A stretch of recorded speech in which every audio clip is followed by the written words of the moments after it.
Buongiorno. Thank you for joining us. My name is John Neri of the Philippine Daily Inquirer and Inquirer.net. And it is my happy task to both serve on this panel and to act as moderator of our discussion. I am pleased, I am honored to be working with distinguished colleagues. Let me very quickly introduce them to you. On my left is Alexa Koenig.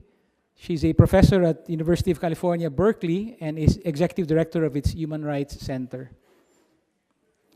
On her left is a distinguished journalist from Turkey who has unfortunately been on exile since July 2016. He's living currently in Southern Europe. Yavuz Baday is co-founder of the news media monitoring platform P24.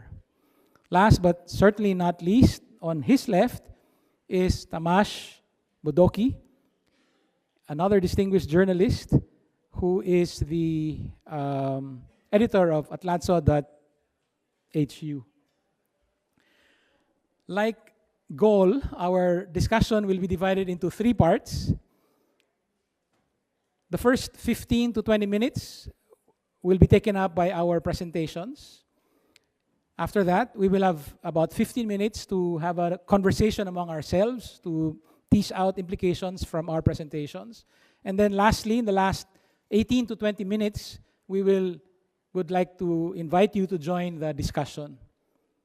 If that's all right with you, I think we should get started. We're starting a little late, and I think we have time to end a little late as well at 11:55 a.m.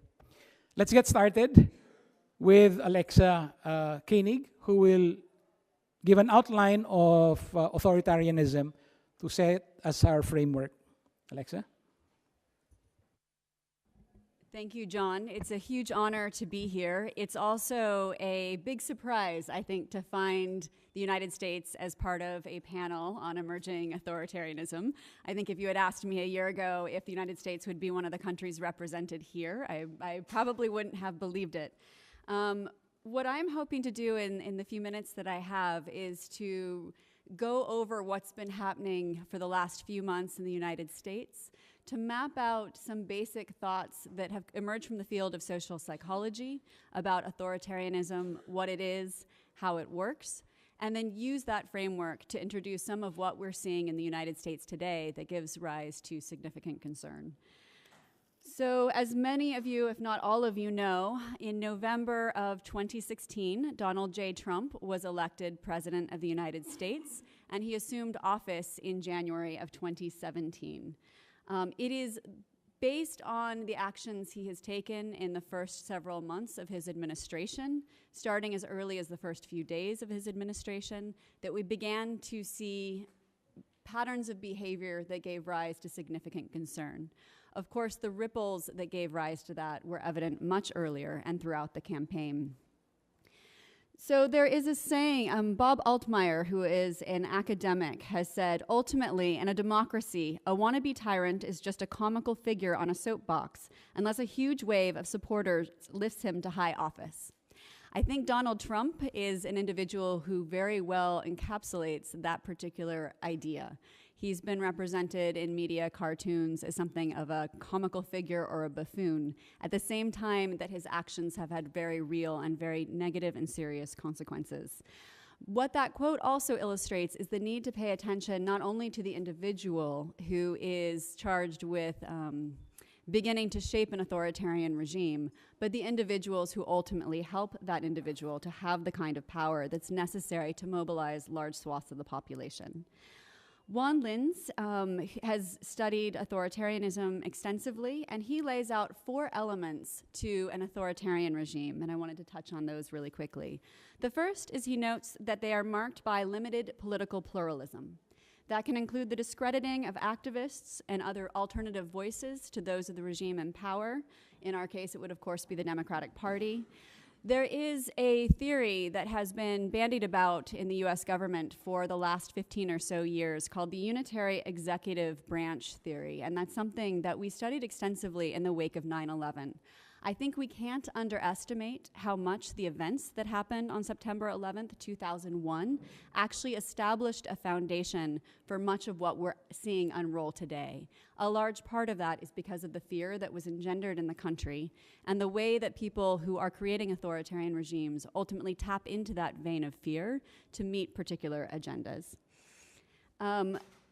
The idea behind the unitary executive theory is that the executive branch, particularly as manifested by the president, would have expanded powers in times of crises to the point where our usual three-part system would ultimately be tilted in favor of the president. One of the things that we have seen since 9/11 is a continual state of concern that many people in the administration, particularly starting with the George W. Bush administration, said should give increased powers to the president. The second element is legitimacy based on emotion.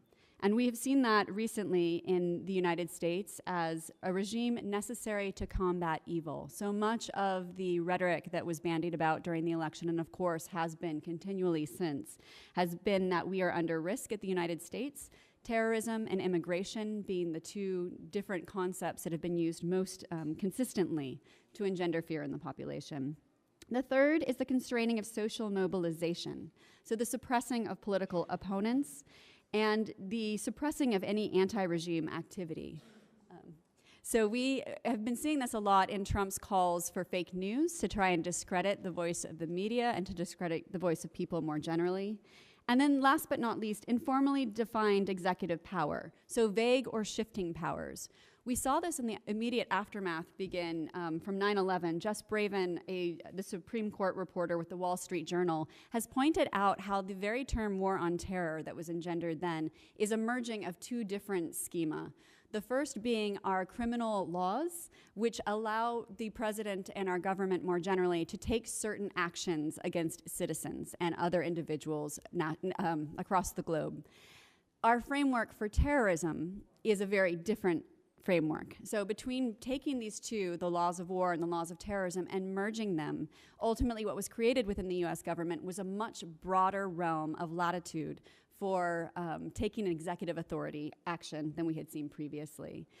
And I'll just summarize it really quickly with there being two types of authoritarianism that we've seen emerge globally. One is traditional authoritarian regimes, which is based on the ideology and the personality of a single individual. And of course, bureaucratic or military authoritarianism, which is less about that individual per se than a coalition of individuals who want to meet certain pragmatic objectives and for whom that individual becomes something of a front person. And I think it's that latter that we are continuing to see today. So my suggestions for how we can begin to combat some of these issues that we're seeing arise in the United States and the role of the media in doing so will largely be based around those frameworks and insights. Thank you.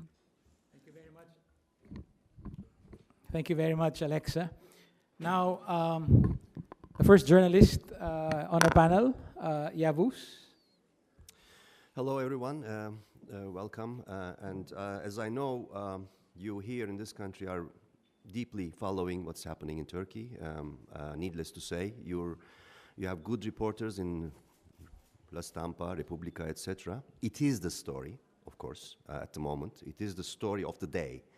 And we are approaching, in 10 days, a historic referendum, which will define Turkey's existential path, its identity. And it is a severe watershed that will show us April 17, the day after, where Turkey will be. And I would say it's a neck-and-neck race, despite the fact that no camp has been trying to raise enthusiasm. The figures show about 59, 50, 51, 49 kind of narrow gap between two racers, two sides. So it means, pessimistically or realistically speaking, that in such a situation, referendums in history show that people are inclined to vote for yes. So I am expecting a yes vote, personally. This is my personal hunch, which will, of course, have huge consequences. But regardless of that, there will be, even if there's a no vote, Turkey is, no matter what, is bound for a profound crisis. Yes or no? and it will have consequences far beyond its borders. It is an important country, geostrategically very well placed enough to issue all the alarming signals. So the question, I don't need to go further into details. If you are interested, please come to this hall again, 5 o'clock, because I will be with other colleagues from Turkey. We will go deeper into this dimensions. The question is where, Alexa left, I would take on from there. I get these questions, what was Erdogan already decided when he came to power, decided to create such an authoritarian rule or not? And that is a question that is still open to several interpretations. I think there are, I would categorize in a different way authoritarian regimes. And this emerging authoritarianism today, if you look at the past decade and all this rise, first of all, you see that what's lacking in this, not like a Nazi type of premeditated, well-calculated, sort of cold intelligence, ideology building with, almost micromanaged way of constructing an authoritarian regime. We have, roughly speaking, two types of authoritarian regimes, where you have the Chavez, Maduro, and Aliyev type of authoritarian regimes, and both have in common the energy resources. So these leaders have been decided from the very beginning to create an authoritarian rule. The difference being that Aliyev family has been known to be sort of mafiatic family, also from the Soviet times. There are books written in the late Soviet times. Arkady Waxberg, for example, wrote about Soviet mafia, where Aliyev's father was seen as one of the discrete mafia figures. In Maduro and the Chavez case, it was sort of with the people with the military background, again using and abusing the energy resources and plunging deeper and deeper into corruption. Azerbaijan and Venezuela have these things in common. In case of Erdogan, I think we have a case of a person whose drive to authoritarianism is based on the obligation that the deeper the corruption his ruling party and himself and his family ties became, he saw no other way than becoming authoritarian. There was nothing in the mind of Erdogan initially. Again, that's my personal observation as a journalist who followed this story.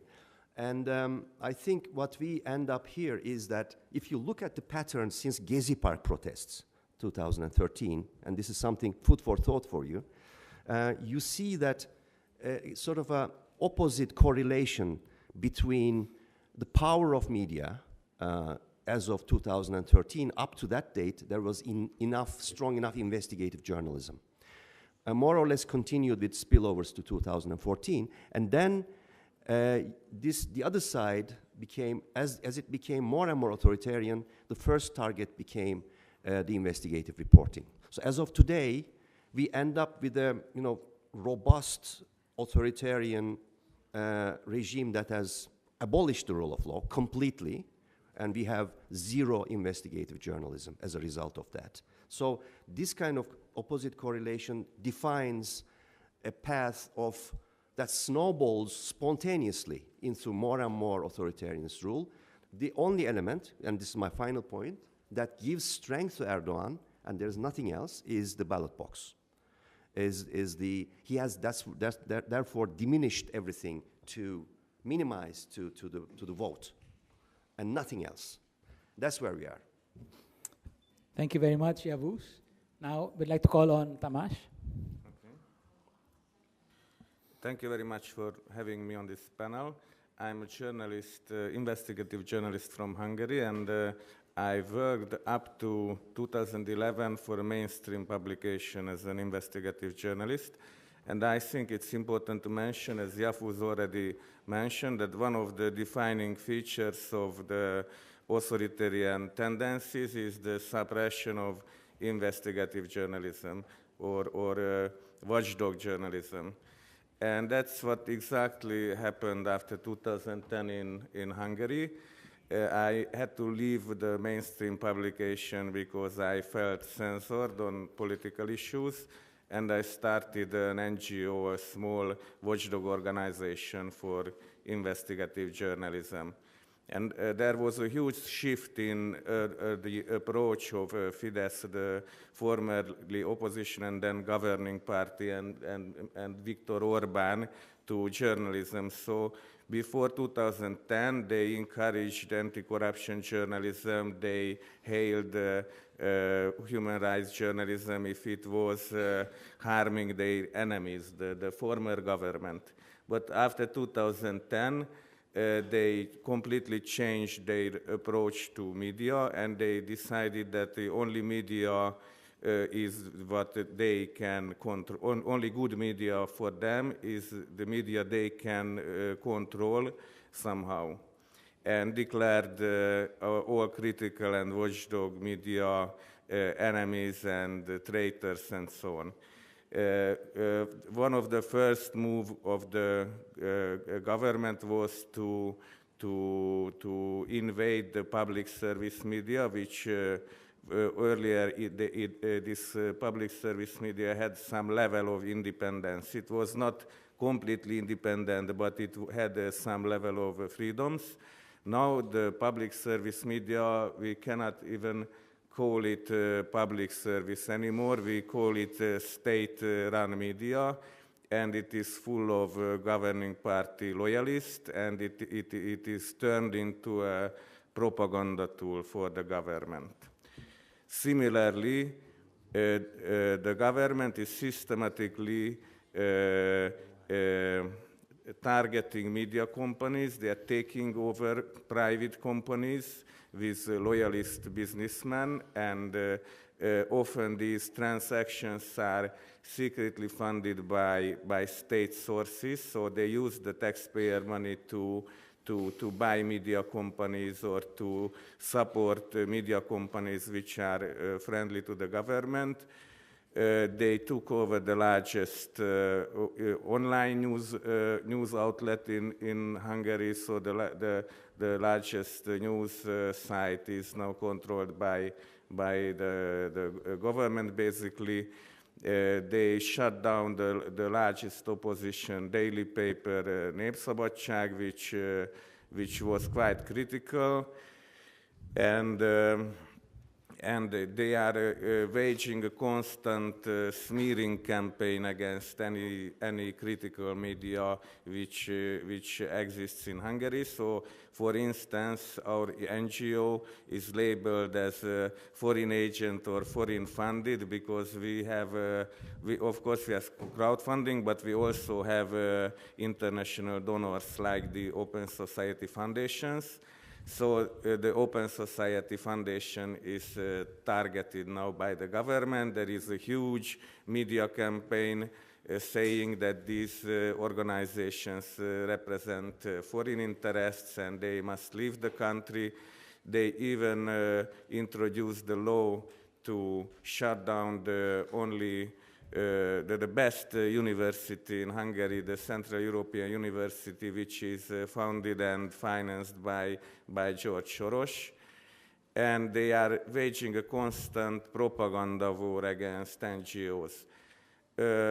The other feature of authoritarianism is the high level of spending on government propaganda campaigns. So when the migration campaign when the migration crisis hit in Hungary in 2015, they put up billboards all over the country and ran huge state-sponsored advertisement campaigns in television, radio, and everywhere, stating that the refugees and the migrants are terrorists and they wish to take away the jobs of the Hungarian people. And they created a created a situation where the average Hungarian, even if they have never seen migrants in their life, they hate them and they hate them and they don't want to let them in. So the constant creation of the enemy, of demonizing certain groups to create fear and create a need for protection which the government offers to the people. Thank you very much, Tamas. Let me see if I can do this in like 3 minutes or so. I took this photo 2 days before Christmas. That night I went with the night crawlers, trying to keep pace with the killings taking place in the Philippines. That night there were 8 killings that we heard of. I saw 5 of the bodies, and this was one of them. This is the less gory picture, which is the reason why I'm putting this up here. The Inquirer, the newspaper I represent, won some notoriety in the first few months of the Duterte administration, because from the first week of the administration, we started running what we call the kill list. It's just literally just a list. We're not that interested in the tally. It's really a list, and as the New Yorker reported, I think sometime in August, it really just reads like an inventory of people who were killed on a particular day and what the circumstances were of their deaths. We've stopped doing the kill list at the end of the first phase of the Duterte war on drugs, partly because our editor handling this was exhibiting signs of post-traumatic stress disorder, and partly because we needed to go back to the names here and do fuller stories on them. But here are some of the data that you can see. I really just have 5 theses to make about the Philippines. Number 1, President Duterte is genuinely popular, even though he won only the second smallest mandate in our history at 38% of the vote. He is genuinely popular. That's 1. Number 2, there are limits, real limits to his popularity. It is wider, but it is not as broad, it is not as deep as people might think. For instance, while 80% of Filipinos say they support the war on drugs, 75% say suspects should not be killed, and another 75% say they fear they will be the next victim of this so-called war on drugs.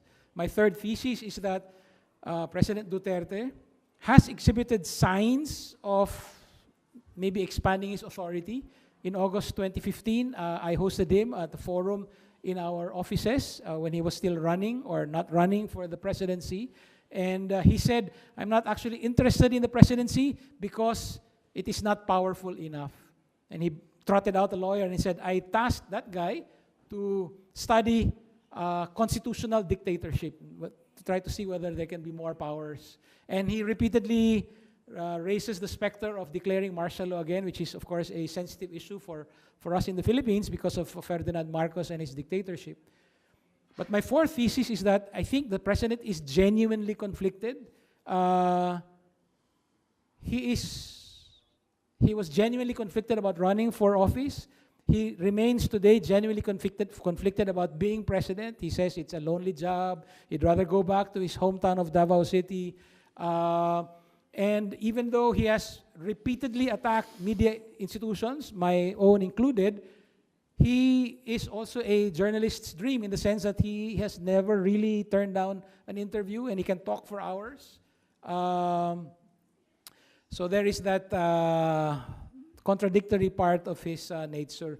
And then my fifth thesis is that the Filipino people still have to consider the possibility that, in fact,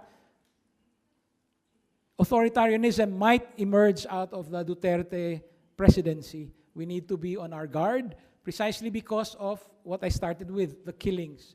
As of today, there are about 7,000 killings. About I don't know, several dozen of them are, even the police say, are innocents, 4-year-old babies, collateral damage, quote unquote. That's what the police jargon says. It's precisely because of the killings, I think the roots of the rule of law in the Philippines are slowly but surely being undermined. So therefore, we have to be on our guard. All right. We have about 8 to 10 minutes for the second part of our discussion. Maybe we can have a conversation first among ourselves, just to draw out the implications of what we talked about. I have a question for Yavuz and Tamash. What role do the police and the military play in this surfacing of authoritarian tendencies? Maybe Yavuz first. Me? Okay. I think there are 3 ingredients in describing the construction of the authoritarian rule, which is sort of forcing the borders or the gates of totalitarian rule in Turkey now, is the developing story of the AKP in the past 15 years. 3 things went hand in hand, which was never seen before earlier in modern Turkish Republic's history. Here was a party coming out and rising with the promises of reform, promising civilian supremacy over sort of military tutelage, which has defined decades of rule in Turkey. And it was 4 points that I want to initiate here, that the entire Turkish story was under AKP was about. One was, point 1, what would be the democratic dosage of the religion in politics? Would there be any, like Democrazia Cristiana, would there be any Muslim Democratic Party possible and thus democracy and Islam would be compatible? That was the first question. Second point, which Turkey tried to find an answer for, was whether or not ethnic-based policy would be possible within the domain of constitution. Of course, the Kurdish politics, Kurdish party. The third was whether or not it would be possible to reverse the civilian-military relations so that there would be a civilian supremacy. And the fourth point would be whether or not there would be possible to reverse the decades-long misconcept that state always defended itself against its own citizens, was always on the defensive, thus oppressive. And it all ended up in chaos as of today. We haven't had any responses at best to these questions. And we now know that in Turkish case at least, except Tunisia, democracy and Islam are not compatible at the moment, until the next experiment. God knows when it's coming. But 3 points, and I will end up there, to respond to your question more specifically. 3 ingredients defined AKP rule. 1, the growing, creeping control of the state institutions and making it more and more partisan. 2nd, the usage of religion in rhetoric powerfully beyond the borders of the constitution. And the 3rd, ongoing constant domination of a silent majority bordering 50%. These 3 things get together and define the Turkish example of emerging authoritarianism. This makes it different than what happened in Venezuela or in Peru in early 90s, or Azerbaijan, or in countries like Hungary. Thank you. Tamash? Okay. So fortunately, the situation in Hungary is a sort of intellectual authoritarianism, so they don't yet use the police or the military to to enforce authoritarian rules. But one of the first movements of Orban when he came to power was to task his former bodyguard to establish an elite unit of anti-terrorist police. And this is very well paid and very well covered in the media. They have a lot of appearances, this anti-terrorist unit. And their main task is to protecting the prime minister. So it's a show of, it became a show of force. Otherwise, I would say that the undermining the rule of law and the rampant corruption in public procurements are much bigger problems than the police or the military. The police had a very bad experience in 2006 in Hungary when they cracked down on an opposition demonstration, and they received a huge criticism for that too, because they beat protesters and so on. So until that time, the police is really strictly following the rules in case of street protests and so on. Thank you. Alexa, which of Linz's, how would you apply Linz's 4 elements to the 3, very quick overviews that we presented? See, I'll move this over. I think a big piece of this is really thinking through how we can counter each of those. And I do think that we're each at very different. I think each of these countries is at very different stages of the development of an authoritarian regime. And so the ways that you can actually leverage some of the insights from neuroscience and from social psychology to think about how the tendencies that we're seeing can be pushed back against are really going to vary. I think in the United States, there's still tremendous potential to push back at this very early stage. As has already been indicated, authoritarians do not rely on mass popular support. They rely on mass passivity. Certainly in the United States, I think you were mentioning that the support is very thin.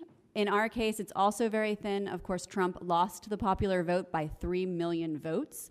For those who did support him and continue to support him today, I think understanding the psychology of that support is incredibly important. What they've found in neuroscience and in social psychology is that there's a particular profile of someone who will support an authoritarian regime. And that person tends to be someone who's very obedient. I think George Lakoff calls it the father figure, that this individual does what they're told to do by a person who's in a position of power. Sociologists talk about it as someone who follows morality from an indirect perspective as opposed to a direct one, meaning they do something because it's the law, not because it's right or wrong at its base substance. I think in the US situation, which is really the only one that I can speak to, there's a potential to tap into that psychology, and there's really 3 ways I think that can be done. One, they've shown that individuals do want to be normal, and one of the things that they're one of the veins that's being tapped into by the person in power is this idea of returning to an earlier time and place that feels familiar to them. And so one tactic I've seen several people suggest is to try to normalize people who are outside of what those populations are thinking of as normal. So for example, reporting on women in positions of power, reporting on minorities who are in positions of power, seeing that show up in the newspapers is incredibly important. They've shown a direct correlation between misogyny, for example, and bigotry and authoritarian regimes. Do not be distracted. So George Lakoff has pointed out, and I think we all know this, that Trump is using a number of different tactics to divert the media from what is actually going on. And he has a taxonomy that he's created where essentially Trump is using these tweets to do preemptive framing, to set the way that we're going to think about and discuss these issues, to divert from the real facts of what are going on, to deflect, to change direction when he doesn't like what's happening, and also to test public reaction. So that's the trial balloon approach to all of this. The other thing is to really report on what the law says, because what they're finding from a lot of the followers is that while they may not agree with the substance of what's going on, they're going to often be obedient. And sometimes one way to reframe the issues is to get it out of this fear-based approach and towards what does the law say, what is right and wrong from a very different perspective. I think what we've seen repeatedly, and I'll just end on this point, is that facts matter to some individuals in the US population right now. I think certainly for those who are opposing what Trump is doing, they're incredibly important to get right. For the people who are supporting Trump, the facts are irrelevant. It's really tapping back into the emotion and the framing and finding the narratives that resonate with those people. Thank you. Maybe, I'm sorry, maybe one last question for this round. I wonder if Tamash and Alexa can compare notes on this particular thing. Trump's Muslim ban ran up against the third branch of government in the United States. So the courts seem to hold their ground. I wonder if you can talk about this, the role of the judiciary in the US and also in Hungary. If you'd like to go ahead and start. So I do think that we saw throughout the Bush administration, for example, that the judiciary played an incredibly critical role in the United States. We saw a huge wave of emotion in the aftermath of 9/11 that really led to a number of damaging cases in the US court system against the rights of minority groups, against the right of detainees who were being held at Guantanamo. However, later in that administration, you saw the courts have an incredible pushback in terms of determining, for example, that Guantanamo was within the jurisdiction of the United States government, and thus US law should apply, and they should apply to the people who are being held there. I think we're going to see a very similar process.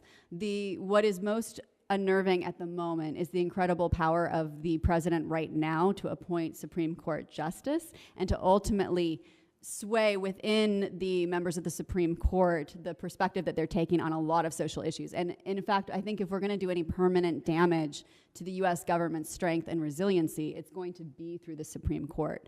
Now, the one positive light that's shown in the US and the court system is that actually we have a very diverse system of courts. So while the Supreme Court is the final arbiter, our district courts, the federal courts across the United States, and also our state courts actually see the bulk of cases. And I think what we've seen is a lot of activism almost taking place in the court system where they are pushing back hard, particularly in the Ninth Circuit and some of the other circuits, against what Trump is trying to do. And that's actually having a tremendous amount of success right now in establishing what the law is. Tamash, how are the courts holding up? Well, in Hungary, the government is very successfully creating a narrative where the migrants and the refugees are closely associated with terrorism and other dangers, although we don't really have them in the country. So Hungary is has not much refugees, has very few minorities. So there we don't have first-hand experiences on the refugees. All the narrative comes from the media campaign, a very strong government campaign. And since Hungary has established a fence last summer on the southern border, they are practically not letting anyone in.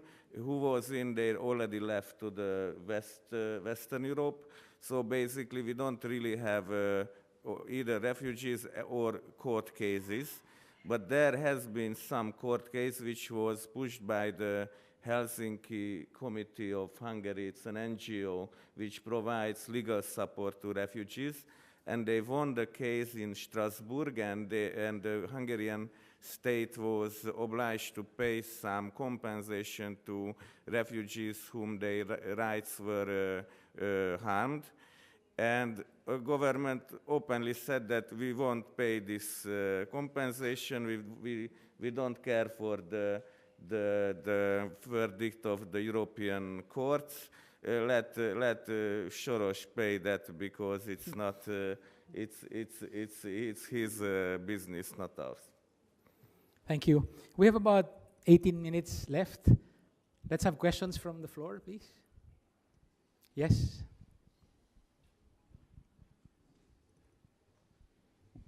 Thank you.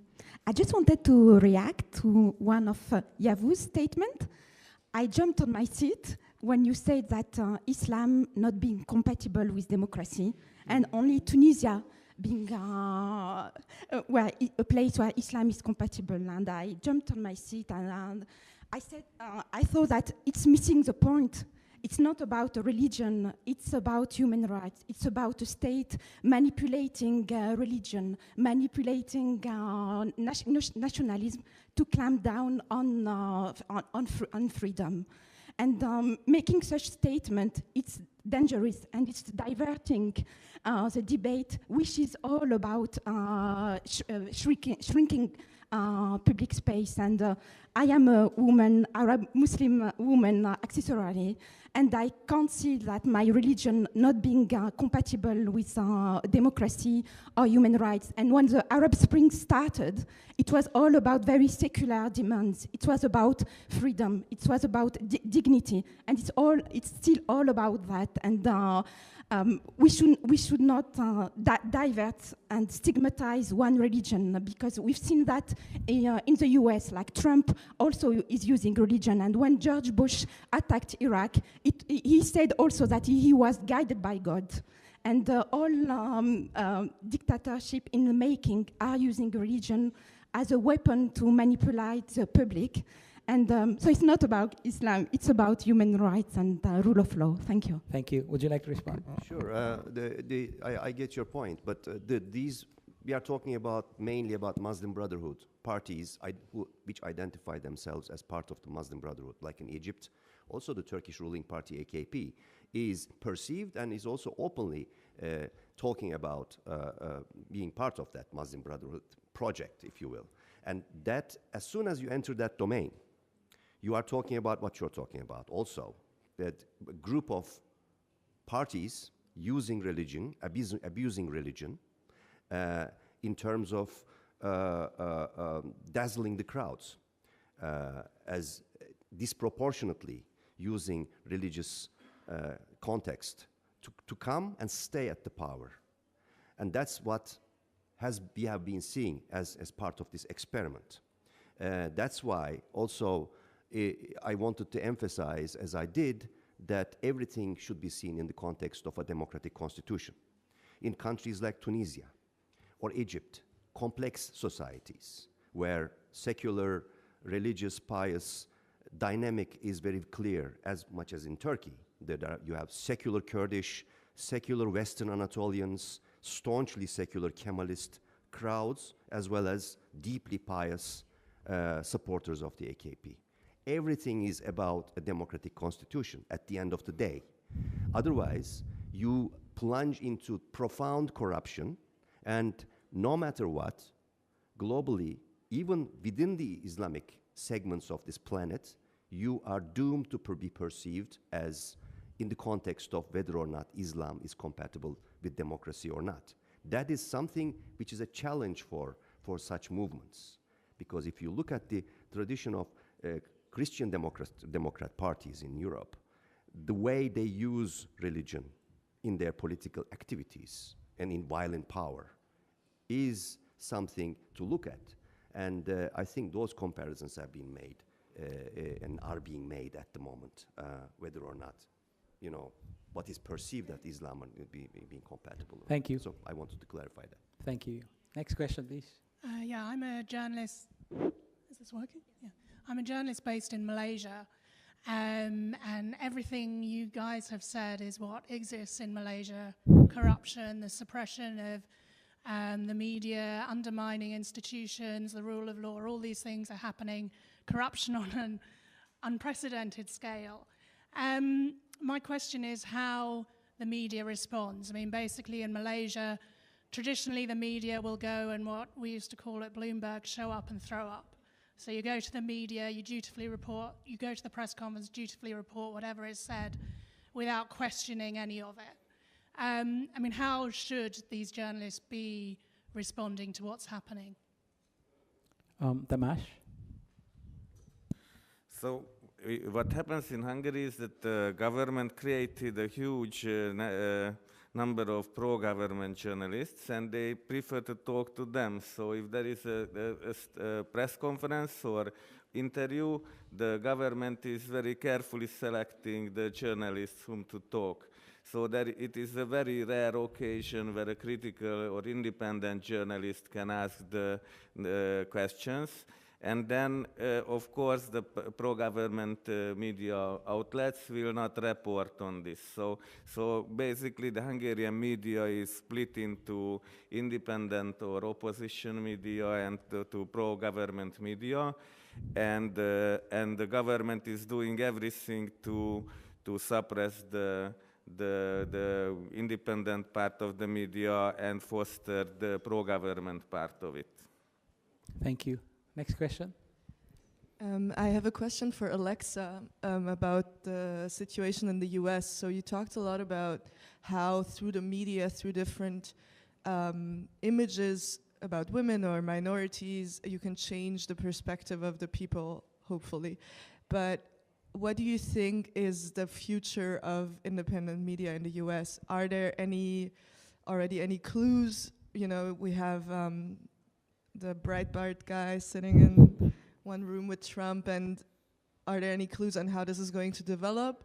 Or do you think independent media is strong enough and maybe rich enough in the US to stay alive and not? And also, are there plans to maybe nationalize media more and make it more like unified, as in we've seen the case in Hungary where you basically can't reach independent media sources if you live, you know, in the countryside with little internet and, you know.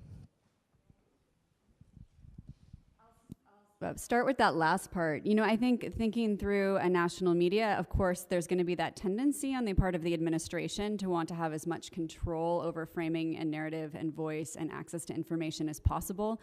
I do think that the strength in the United States is the diversity of its journalists and its ability to be flexible. I do think there's some opportunities for coordination, though, that are very important that don't actually come from having a national media system. So, for example, it's a very small example, but Eric Umansky from ProPublica, he put together How Journalism Solidarity Can Defeat Government Opacity, a lesson in 9 tweets. And I think it was a really nice example of the Trump administration pretending to be transparent and releasing documents, but making it extremely onerous from an administrative perspective to get access to those documents. And you had to file for each piece of it separately, but to actually get a number of journalists together to basically overcome that volume problem is really big. Speaking of volume, I think that's going to be something that journalists really need to be focusing on, because the volume of information that we're getting hit with across social media and how to parse that out and who it's hitting and when is going to be critical. George Lakoff's work on framing and other people who are neuroscientists, I think, have some important potential lessons to put on the table. So one of the things he's really pointed out is this use by by Trump of fake news needs to be countered with a hashtag protect the truth. So this constant thinking of what is the appropriate role of journalists in not being distracted by what's happening, but actually helping to set the tone of how we need to be thinking about things that isn't just parroting what this particular regime or government is actually saying is incredibly, incredibly important. Thank you. I think the gentleman in front. I was interested in what Yavuz and Tavas, what advice as journalists who've been through this process, you worked for 2 government-supporting, in inverted commas, newspapers. You left them both. What advice would you give to journalists, for instance, in the US, to fight this emerging tendency? You've been through it. Let's say journalism in Turkey and Hungary is, let's be positive, on the ropes. How would you train journalists in America, in the Western Europe, to fight this kind of emergent authoritarianism? Unfortunately, I think the whole thing is not depends on the journalist, but in first place it depends on media ownership.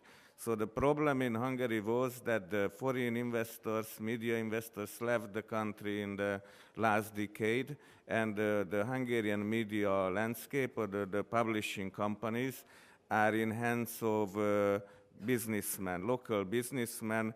We call them oligarchs because they do a lot of business with the state. They are dependent on state contracts. They are dependent on a good relationship with the government.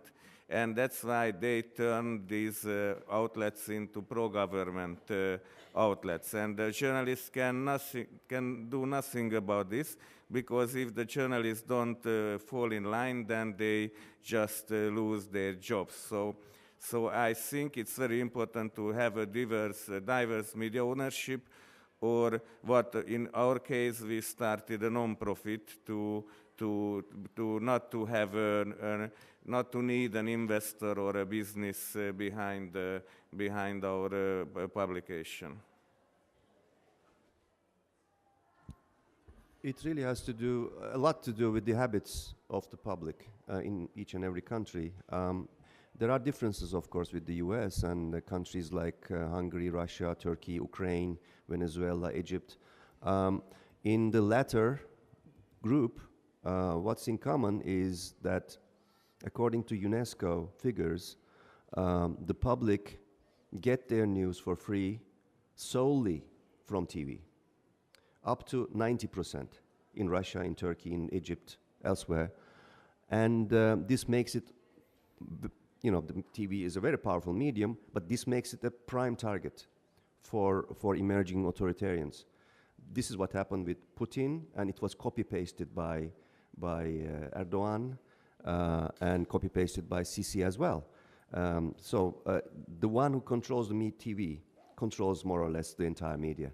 So this is what we see as a, you know, the most important rupture point in terms of, you know, accumulation of power or personalization of power. Then you have, you know, newspapers in decline everywhere, but the internet also is addressing in those countries partly the urban audiences, young urban, which doesn't really say much about, you know, the passive masses, as Alexa mentioned. I would say, as endorsing what Tamasha said about media ownership, which is the problem, which has been the problem in Balkans, in Turkey particularly, and I wrote a very big piece while at Harvard 3 years ago about this. This creates, of course, a huge self-censorship. It turns the self-censorship into a culture in those countries. I would say, regarding the West, that stick to strengthening public broadcasting, which is as important as independent judiciary. It depends. I mean, in Italy, the radio listenership is very powerful. It's not in Turkey, but it's also powerful in the US. So both go hand in hand, TV and radio. And stick to strict regulations of media ownership and fight to your last drop of blood. Because once they get their tentacles into this, it goes like chain reaction, rapid chain reaction, which ends up in a completely dependent, like, you know, heroin-bound media bound for power through their proprietors. That's the danger that's being faced all Thank over you. the planet. We still have a few minutes left, or, you know, we can stay here until they throw us out. Let's have someone from this side. Yes, please.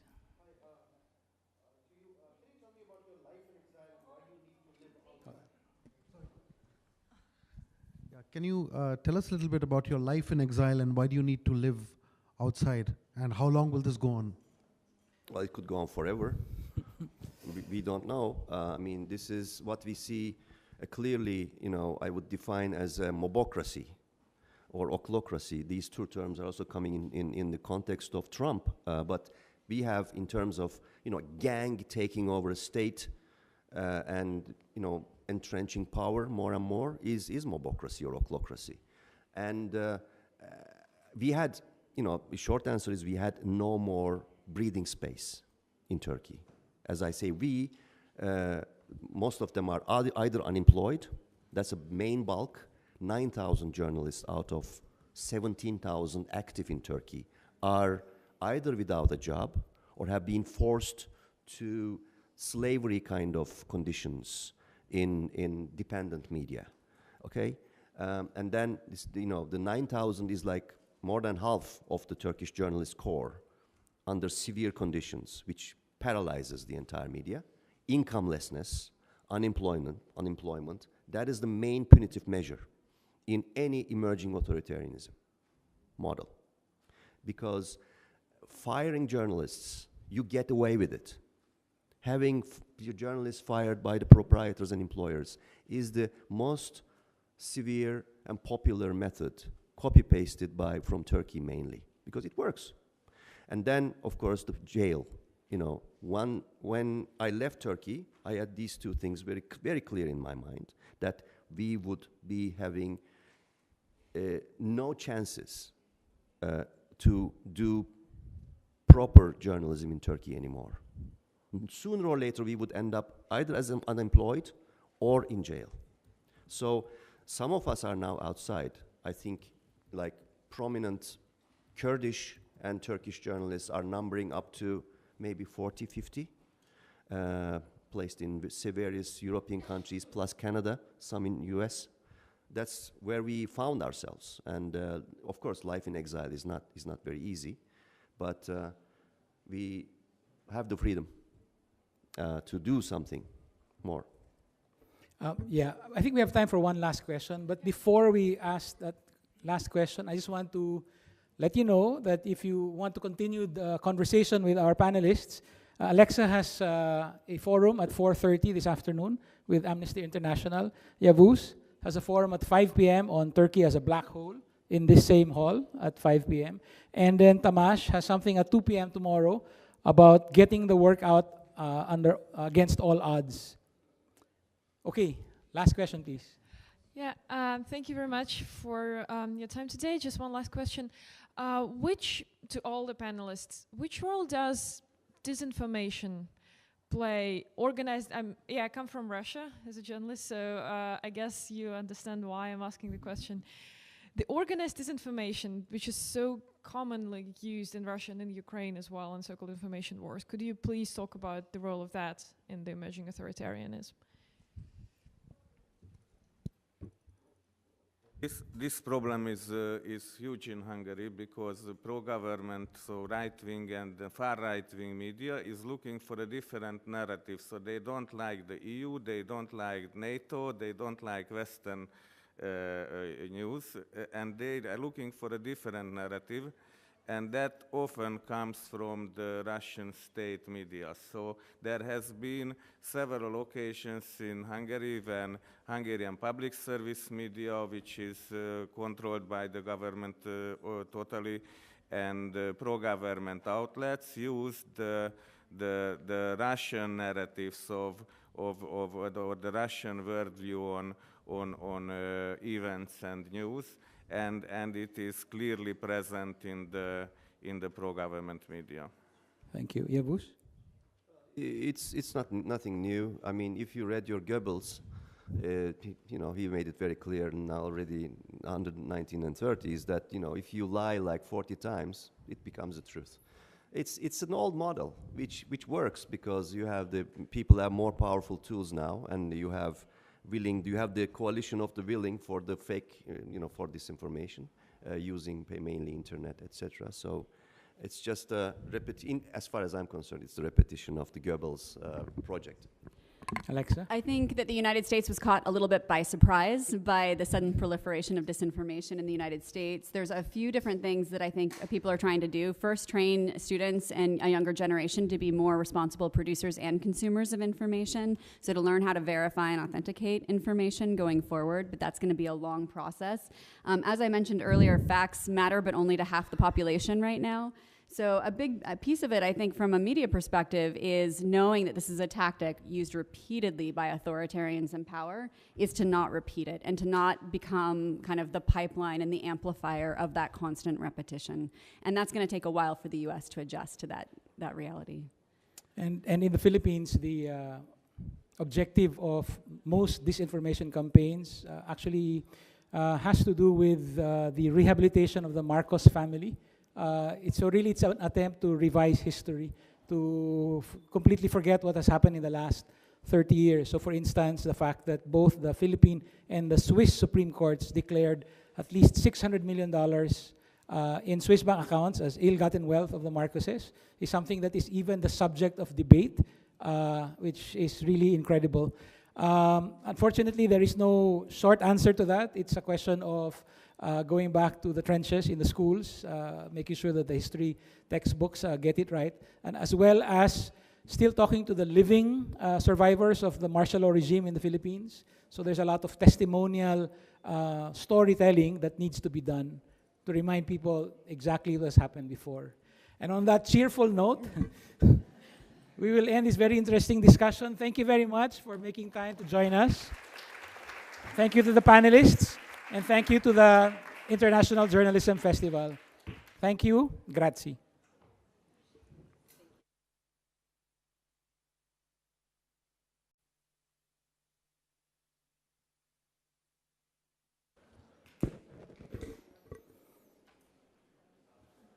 Buongiorno.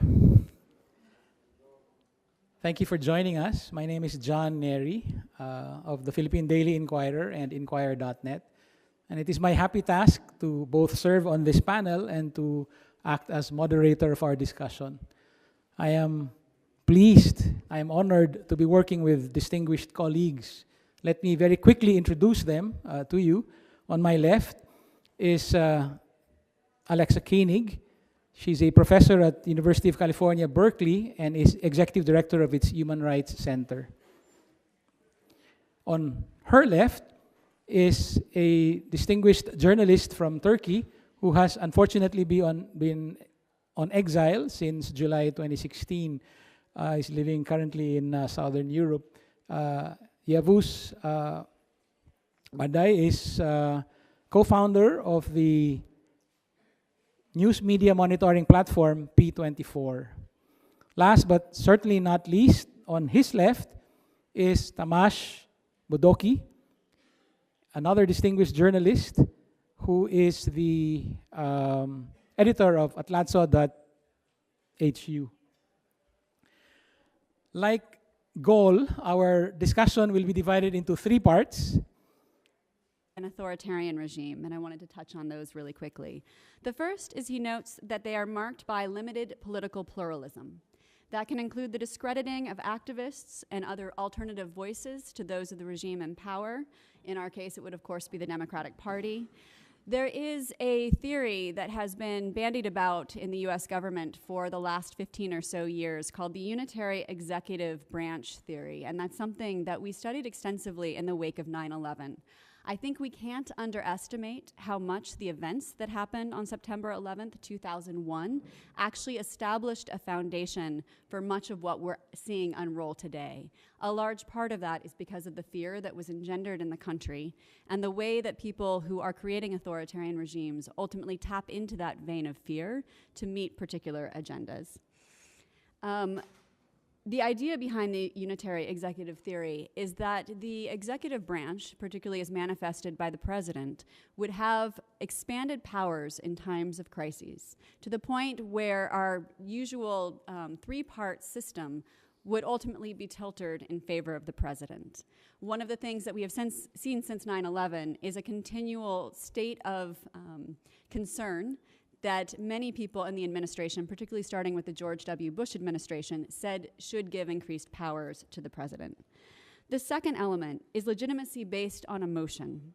And we have seen that recently in the United States as a regime necessary to combat evil. So much of the rhetoric that was bandied about during the election, and of course has been continually since, has been that we are under risk at the United States, terrorism and immigration being the 2 different concepts that have been used most consistently to engender fear in the population.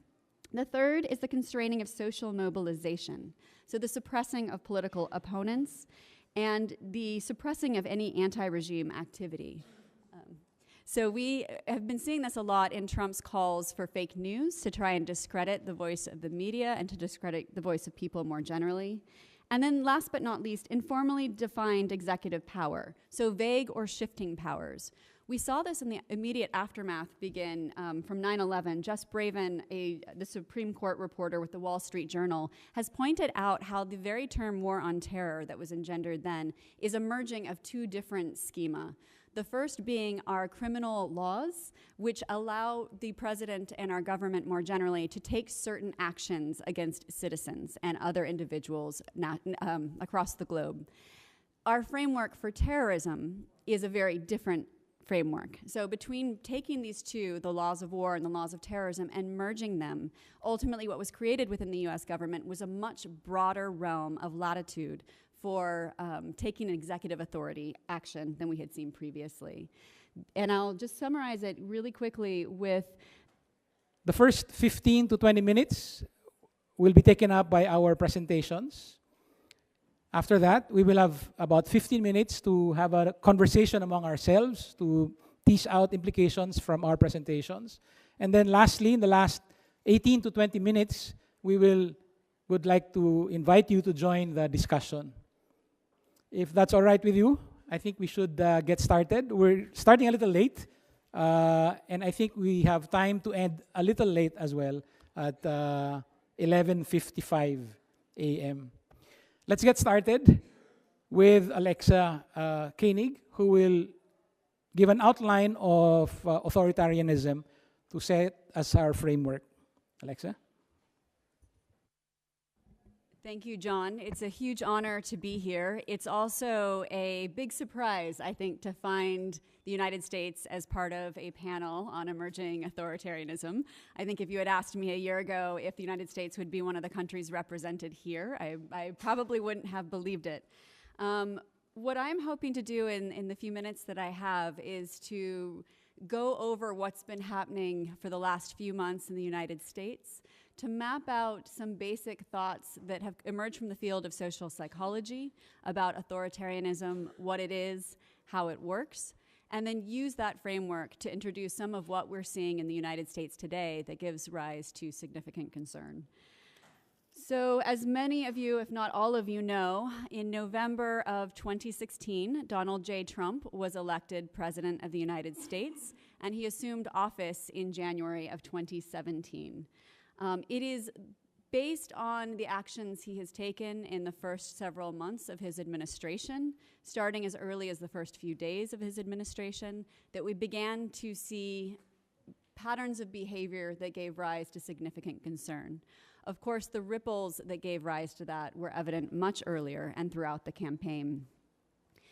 So there is a saying, Bob Altmaier, who is an academic, has said, ultimately, in a democracy, a wannabe tyrant is just a comical figure on a soapbox, unless a huge wave of supporters lifts him to high office.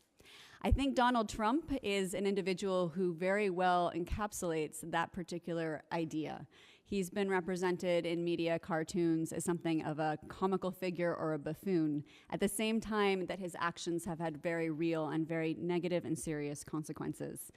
What that quote also illustrates is the need to pay attention not only to the individual who is charged with beginning to shape an authoritarian regime, but the individuals who ultimately help that individual to have the kind of power that's necessary to mobilize large swaths of the population.